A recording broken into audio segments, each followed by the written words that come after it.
Story 1. A Haunting. Years ago in a small town in New Jersey, almost a whole city block was taken up by a very large funeral parlor. When it was torn down, they decided to build 8 new houses on that property. My mother bought one of those houses. My aunt bought another house. My mom's backyard faced the area where they had had slabs for their bodies. They had left the cement there. Our problems all started one night. I was sound asleep, and I felt like someone was shoving my arm, as if they wanted me to wake up. I quickly opened my eyes, and there was no one there. The room, however, was very cold. My dad was a tough Italian man, not into ghosts or the such. He also complained to my mom to stop shoving his arm when he was asleep. She, of course, denied that it was her. I always thought that if I saw a ghost, I would die of fright. I didn't. When I saw a ghost, I was actually paralyzed with fear.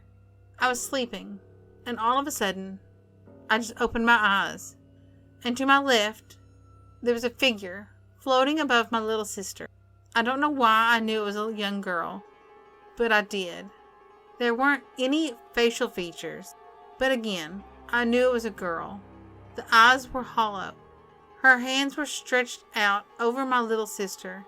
I closed my eyes, hoping that it would just leave. When I opened them again, it was still there. I started to pray very hard, and in the middle of my prayer, it left. I never saw it again, but I was so scared for my sister. Another occasion, when I was sleeping, I woke up to a big crash in the kitchen. It sounded as if all the dishes, pots, and pans were being thrown to the floor. I ran out to the kitchen. There stood my mom. We looked at each other, and then looked at the floor. There was nothing there. She tried to defuse the situation, saying it must have been from the upstairs tenants. She asked them the next day, and they said they were asleep at that time, and nothing had fallen in their kitchen. We finished off the basement, and at times I slept there. One night I was sleeping there, and I heard a lot of voices and heavy footsteps all over, like a bunch of people walking. I froze again. I couldn't open my mouth to call out to my mom, who was just upstairs. It was as if I was yelling, but no sound was coming out of me. After my mom sold the house, and years later, we started talking about the house. My mom said she never wanted to tell me, but she had seen a little boy in the living room, watching her while she was working around the house. She also said she saw her pocketbook fly off a table and into another room. My mom is a very level-headed person, not prone to hysterics, and she doesn't even really believe in ghosts. So if she said she saw this, I believe that she did. My aunt also complained, in her house, that she heard someone coming up the stairs from her basement to her kitchen door. And when it got to the kitchen door, it stopped. After we moved, I never saw anything or experienced anything like that again. If someone asked me if I believed in ghosts, I'd have to say seeing is believing. Story 2. Mess Hall. While stationed in Norfolk in the early 70s, I had a personal close encounter with the mess hall ghost. But I'm really getting ahead of myself.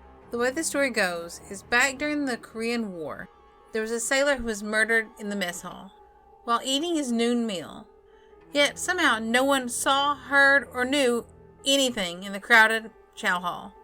Moving ahead with my own personal story, I was having a late night snack in the hall one night with some Navy buddies when we got to talking about the ghost.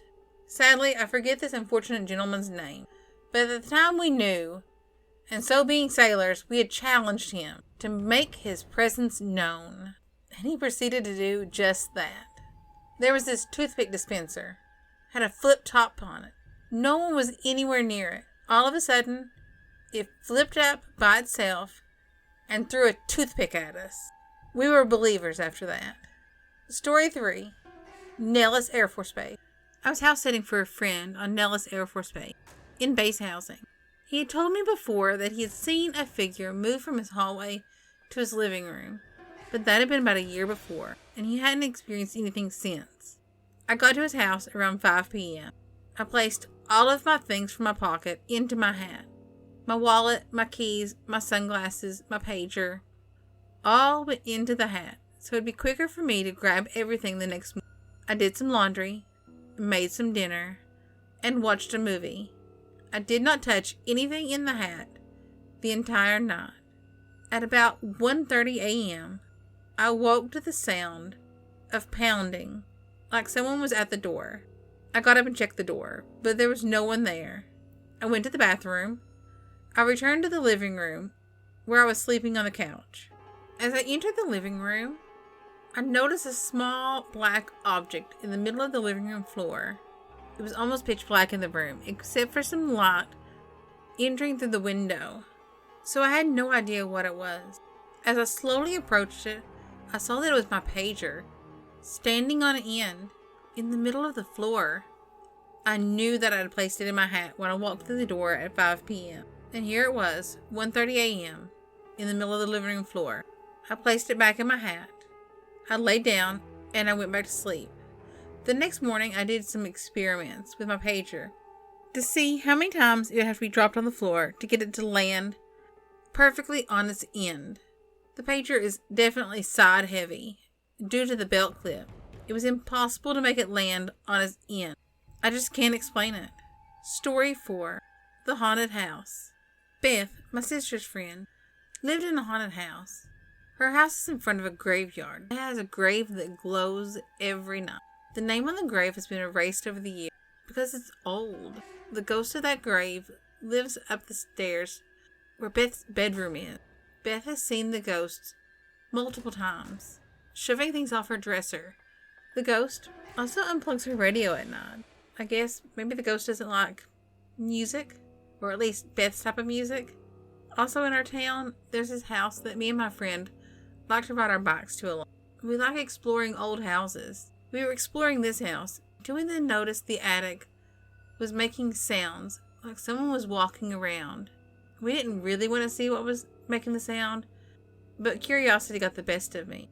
I had my friend give me a boost. When my head popped into the attic, I saw a greenish colored light in the vague shape of a man. We still ride our bikes on that street, and we pass in front of that house. Every time we do, we see the ghost staring at us through the front window. We haven't ventured back in a long time. Our town is so old and so haunted that even the schools are haunted. Our elementary school is built on what used to be a cemetery in the early 1800s. Now, the people that used to be in the cemetery haunt the school.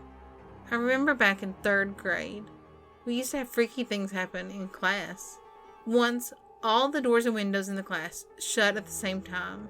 In 4th grade, my principal's school picture had a mysterious shadow-type person standing on his right side in the picture. Also, on the playground, I saw a shadowy figure of a girl in a tree. In 6th grade, everything on the top of a shelf flew off by itself and shattered all over the floor. There was never any real explanation except maybe the school had a poltergeist problem. Thanks for listening. I hope you enjoyed the stories. I particularly like the one of the glowing grave. In my town, we used to have a glowing grave back 30 years ago, maybe. And it turned out it was just a reflection from a street lamp. Or at least I think that was what ended up being the final verdict of explanation. Either way, the grave does not glow any longer. So, I guess that worked. Thanks for listening. I hope you enjoyed the stories. If you did, hit that subscribe button. Give me a thumbs up. I really do appreciate it. Bye.